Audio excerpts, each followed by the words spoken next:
In 2022, there was nearly 300 million taxpayer dollars doled out by the National Institutes of Health all around the world. And when money goes to foreign countries, there's little to no oversight. PETA investigated one research facility in Colombia that allegedly abuses monkeys, NIH's funding of overseas research, and why it must stop now. Next on the PETA Podcast.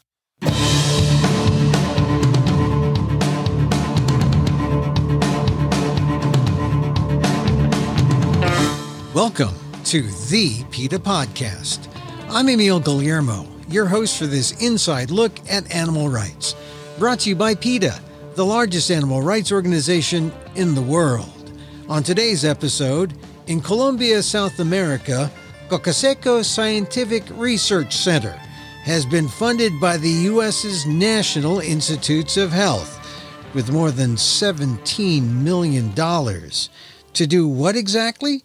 Test on monkeys in order to find a malaria vaccine. But so far, it's created a nice income for the Colombian researchers, Socrates Herrera Valencia and his wife Miriam Arevalo Ramirez. No one at NIH has ever asked them to back up any of their research. Caucaseco Scientific Research Center has used the money to enrich itself more than global scientific knowledge. Certainly, there's no malaria vaccine. And there's no adherence to strict animal welfare laws as is required by NIH grant recipients in the U.S. But PETA has now documented cases of animal neglect and abuse by the experimenters, enough so that Colombian officials are trying to seize more than 120 monkeys from Caucaseco Scientific Research. And this is just one of the foreign research organizations getting part of nearly $300 million in NIH money. Dr. Magnolia Martinez, lead projects manager with PETA's Laboratory Investigations Department and a native of Colombia, took more than a year and a half to research and investigate the Caucaseco Scientific Research case. She talked to me about the investigation and what needs to be done now on the PETA Podcast. Dr. Magnolia Martinez, lead projects manager with PETA's Laboratory Investigations Department. Thank you very much for being with us on the PETA Podcast. Well, it's been about a year that you've been doing this investigation, huh? Yes, well, thank you for having me. That's right. It's been more than a year since we identified this organization in Colombia. And then a few months after that, we received an anonymous complaint from someone who just briefly described some terrible conditions that the monkeys confined there. And that's when I started gathering information from different entities, both in Colombia and here in the States. And that's how we start uncovering awful things that happen there. You work for PETA, but you're a native of Colombia. How is it that you found yourself involved with PETA? Well, I became vegan a long time ago, 2003 or something. Mm-hmm. And since then, I decided that I would focus my life on, fighting for animals. And so I started volunteering with different organizations. In 2011, I moved to the States. You are a PhD from Colombia. I'm from Colombia, but my PhD is from Mexico. And about 15 years ago, I decided that I wanted to work for animals. And in 2018, I applied for a job at PETA, and I got really lucky that I was able to get it. And that's how I am here. And you said it really began when you devoted your life to animals. It was like love at first bite. You became vegan, and that's how the change happened. Yes, I became vegan because I adopted a stray dog whose name was Rita Margarita Martinez. And that happened in Mexico, in Mérida, Yucatan, Mexico. And through, my life with her, I just learned. I realized that, oh my gosh, I can't, keep eating and wearing animals. And that was mostly overnight, I think. And I decided from now on, that's going to be my life, working on behalf of animals. And so you were fortunate to be able to merge your love for animals and your research skills. I mean, your PhD is in what now? What discipline? Environmental sciences. And I started because I wanted to be an activist with information. I didn't want to be only like a passionate activist, but someone who has the information and kind of the academic power to, do outreach, basically. Yeah. So you wanted the passion, but you also wanted the facts. Yes. And so this was a unique story. Explain to us what the Caucaseco Scientific Research Center and all its affiliated organizations. Explain to me what that is, where it is, and what they're about, because they're the focus of your investigation. Exactly. So we're talking about this married couple, Sócrates Herrera and Miriam Arevalo, and they, after working for some years at a prestigious local university in Colombia on malaria research, they decided to set up their own research center. And then they started setting up other organizations, which they present as a consortium. And they present this consortium as if it were a serious, let's say, university with different departments and things. But in reality, it seems to be only one operation managed by them. By this couple. And their name again? It's Sócrates Herrera Valencia and Miriam Arevalo Ramirez. So it's this couple. They are essentially entrepreneurial PhDs, right? And they've started this Caucaseco Scientific Research Center. They start spawning all these other offshoot organizations, and it becomes a research conglomerate. How does it gain credibility? Can people just do that and say, we're a research conglomerate in Colombia? Well, that's interesting, because actually Sócrates Herrera doesn't have a PhD degree. He took a 4-week course on immunology. Now, his wife has a PhD, but the guy, Socrates, presents himself as this expert on all kind of, malaria issues, when he's actually just the person who took a 4-week class. All right. So I don't mean to make the PhD sound like, some like an elitist thing, but they do the work. Much more than a 4-week course. This guy, though, is selling himself. This guy, Socrates, is selling himself. And now, how did he get ties with the U.S. National Institutes of Health? And how did it become such a thing where it gets millions upon millions of dollars? Yes, he started his career at Universidad del Valle, which is a prestigious public university in Cali. Cali, Colombia. The capital of Valle del Cauca. Since he started there, he got more than $4 million while he was working for Universidad del Valle.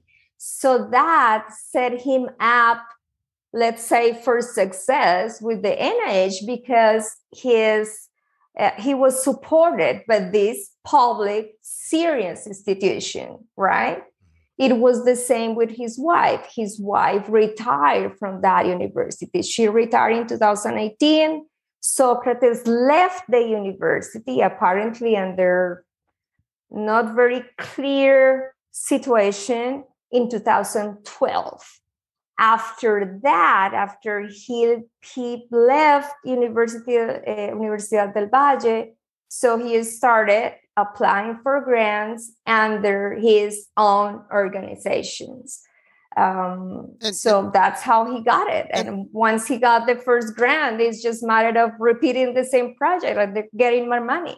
And it worked with the NIH, the National Institutes of Health here in the U.S.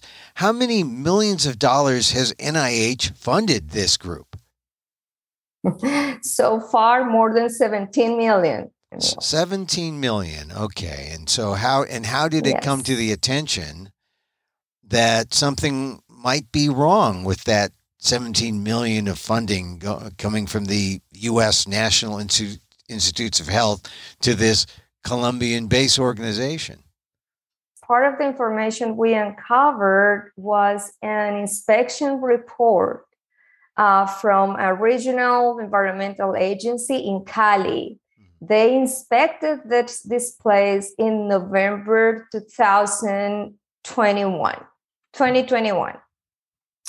And they found that the monkeys were confined in a makeshift pen made out of metallic fence and plastic sheets. Now, the thing is that happened in 2021. Only now that we started, communicated with the authorities, is that this information, we were able to make this information public and let the NIH know. So that's how they learn. They basically been funding this organization for almost 2 decades without knowing, not even where the monkeys came from, that they may be capturing illegally the monkeys, that they didn't have any permits to experiment of them. They didn't have any permits to breed them, and they didn't have any permits to get any product from these monkeys. Well, wait a minute now. NIH has given these people $17 million. It sounds like these Colombian researchers at the Caucaseco Scientific Research Center were just looking at the NIH like some kind of ATM machine or something? Exactly. Well, they were receiving this millions of, American taxpayer money. They set up other businesses, including a construction company for the son, who is an architect, and a kind of a store, a laboratory equipment store for Miriam's brother. And apparently they built this huge house next to the Caucaseco campus. According to witnesses, even the domestic staff they have in their own house is paid with this money from the NIH and Colombian funding agencies. All right, so but it goes back to the abuse of the small monkeys, and they're called the owl monkeys. And describe their situation, because from the things that I've read, it sounds like these owl monkeys are actually imprisoned by this Caucaseco Scientific Research Center. So these tiny monkeys, who are listed as vulnerable species by the Colombian government, lived in a pen that is made of the fencing, metallic fencing, like a chain link fencing, and it's covered with plastic sheets. The cages are totally nasty. These monkeys are living in their own feces. And according to the video and the pictures we received, not only from the environmental regional agency, but from whistleblowers, even the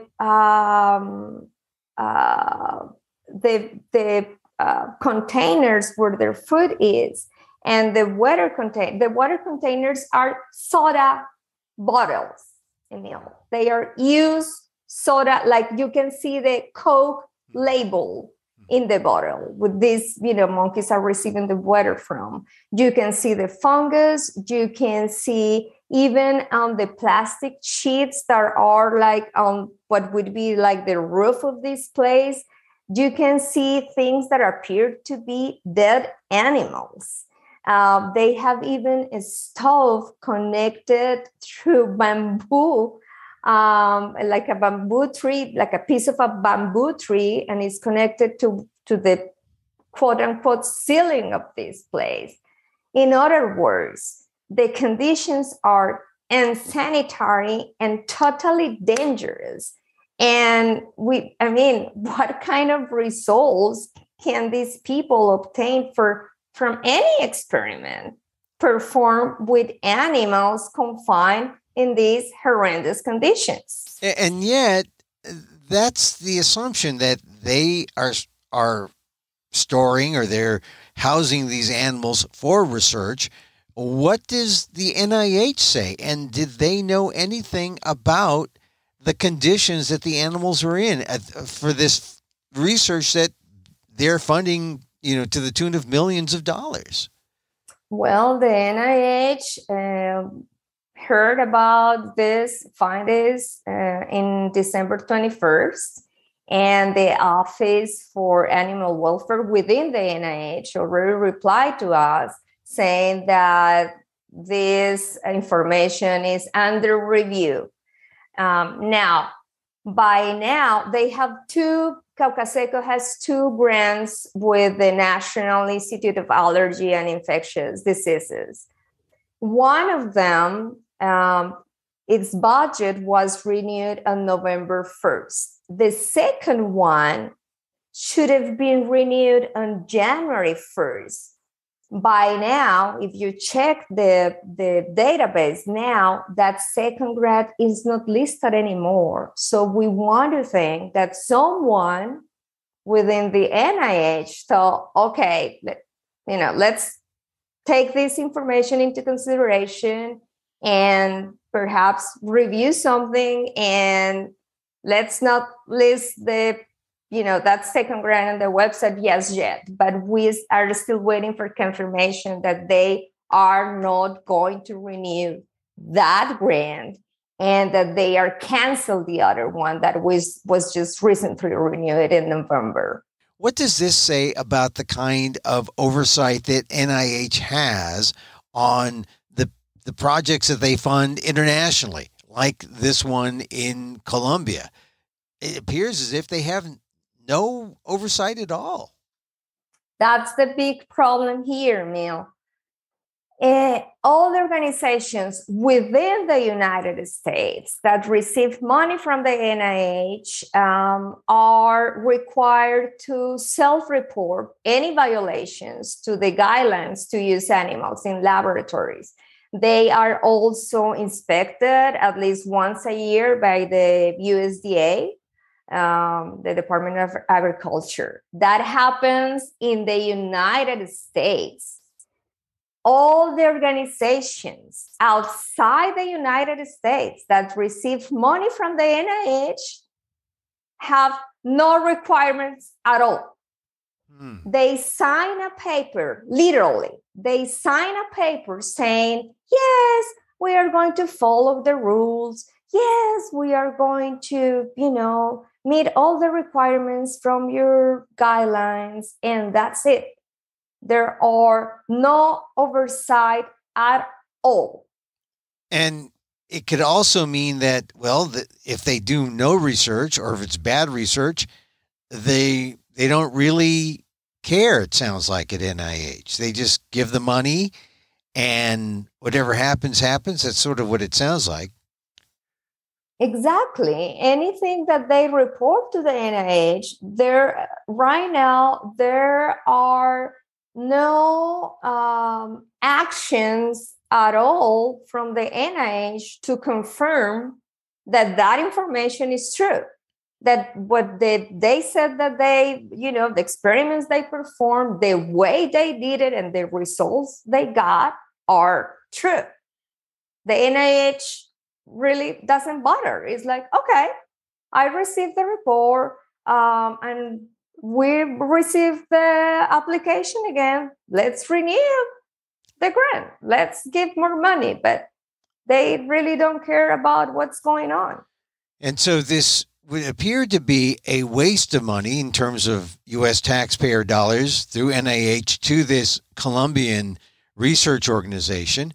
But now, how many other universities around the world are like this group, this Colombian group? And how many universities around the world did this Colombian research group collaborate with, or were they just solely, focused on Colombia? No, that's the thing. We are talking about very important, prestigious organizations here in the States that have collaborated and published with these people. And not only here, but around the world. We're talking about 40 organizations, around 40 organizations that have collaborated with them.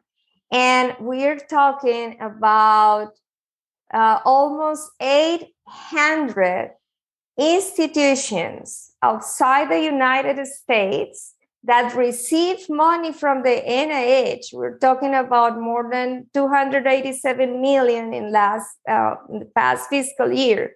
And those organizations have no oversight at all from the NIH. Wow. And you said that this group, this Caucaseco research group in Colombia, they're publishing papers from other people. It sounds like, does any of this research amount to anything in terms of any value to humans, or is it just research for research sake and a waste of money?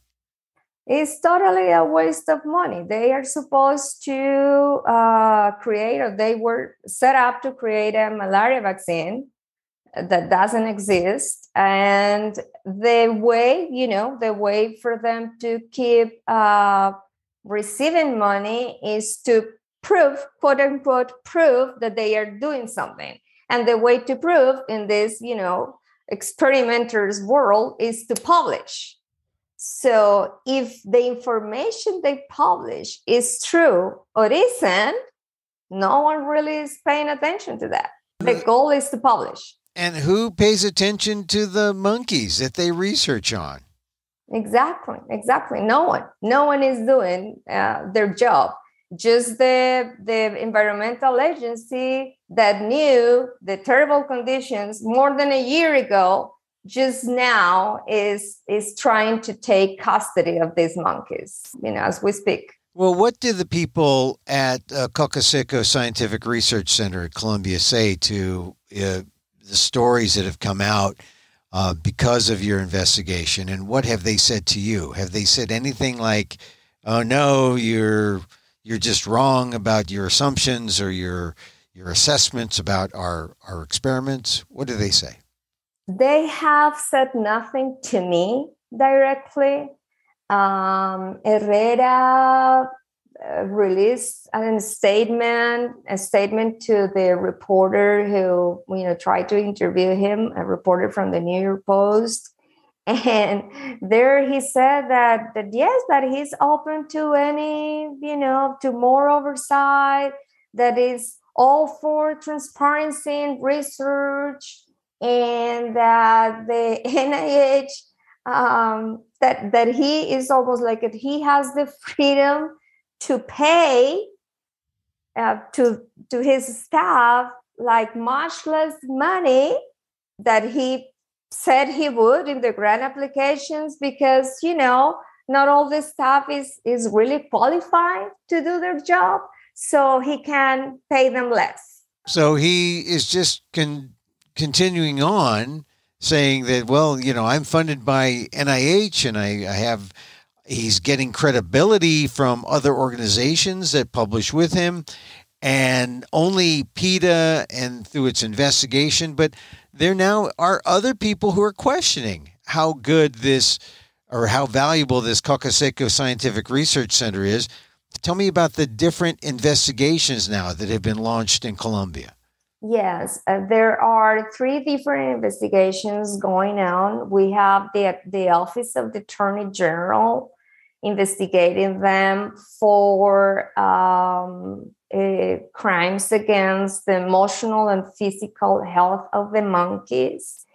Also, they are investigating also the actions or inaction of some agency in Colombia.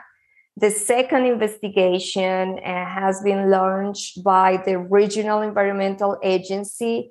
They had already taken action, and they are right now, as we speak, looking into taking custody of these monkeys. And the third investigation has been launched by the Colombian Ministry of Science, Technology, and Innovation that has been funding them for decades too. And they are saying that they are going to demand some responses from Herrera and Arevalo, and they are going to improve their oversight procedures and requirements. Now, that's in Colombia, but what is happening in the United States? Anything? I mean, the news is just sort of breaking the last week or so that this company, this research organization, Caucaseco Scientific Research Center, has been involved in this sort of thing. But what would be the appropriate action here in the United States? Well, of course, we want the Office of Animal Welfare within the NIH to investigate the treatment of the monkeys. We want the Office of Research Integrity to investigate into the allegation of mishandling of human samples, of lack of ethics committee. And we want the NIH to stop the funding right now. They have to audit all the money that they have given to these people, and they have to demand the reimbursement, the refunding of this money, of course, and stop funding it right now. I mean, it can't be that it's more than $17 million. They have all the information in their hands because we provided with all the supportive documents of all the information that we provided. They have the documents when they can just check and read, and they'll see that all the evidence is there. So they have to stop the funding right now. And beyond that, we need the NIH to have a policy in place to get some oversight for foreign institutions that are receiving money from them. How serious is that, that foreign monies to foreign organizations, research organizations? How serious is that, and why should Americans be concerned with that? American taxpayers are paying organizations millions of dollars, and some of these organizations, like Caucaseco, may be breaking the law. And no one is paying attention. And why American taxpayers should fund these kinds of organizations? It really doesn't make any sense. Why are we giving money to these organizations that are breaking the law? In this case, it's not only Caucaseco is breaking Colombian law, and that's why these investigations have been launched. But what's going on with the 707 organizations in other countries that are receiving American money? We don't know. No one knows. Well, you have spent about more than a year and a half on this Caucaseco investigation. How does it feel now at this point? Still more to be done, do you feel? Or do you feel like you've put out information so that the officials in certainly Colombia, but in the U.S., can now take action and should take action? How does it feel at this point for you, the original initial investigator? This is just the beginning, Emil. This is just one case in one country. There are many more, hundreds more organizations outside the United States that are receiving money and that no one knows how they are using this money. For those organizations that are experimenting of animals, our goal, of course, is to stop the funding right now, just because there are no requirements. There is no oversight at all. So this is just the beginning. The hope would be that Congress, intervenes and the NIH policy on foreign institutions changes now. That's what we need to happen. They have to have a policy in place to stop the funding or to improve oversight. And if they do that, stop the funding, improve the oversight, I guess it'll mean a better life for the monkeys, the owl monkeys, huh? Well, yeah, in this case, as I said before, as we speak, the authorities in Colombia are looking into rescuing these 127 owl monkeys. But this is just these monkeys, Emil. Just imagine the hundreds of animals in other institutions around the world that are receiving American money. We don't know. We don't know. And of course, based on what we're exposed on Caucaseco, we can imagine the worst, really. Yeah. Dr. Magnolia Martinez, lead projects manager with PETA's Laboratory Investigations Department, talking about her research with Caucaseco Scientific Research Center, exposing them for what they have done. Dr. Magnolia Martinez, thank you very much for being on the PETA podcast. Thank you for having me, Emil. And we'll continue to follow your efforts as we see what happens. We found where the money trail is. We'll see if we can affect some kind of action from NIH at the very least. That's the goal, yes.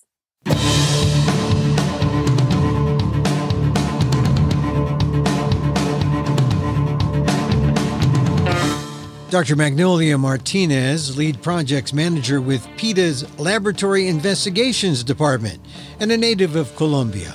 Took more than a year and a half to research and investigate the Caucaseco Scientific Research case, and now there's a call to shut down NIH funding of research at foreign research organizations. Find out more, go to the show notes, or go to PETA.org.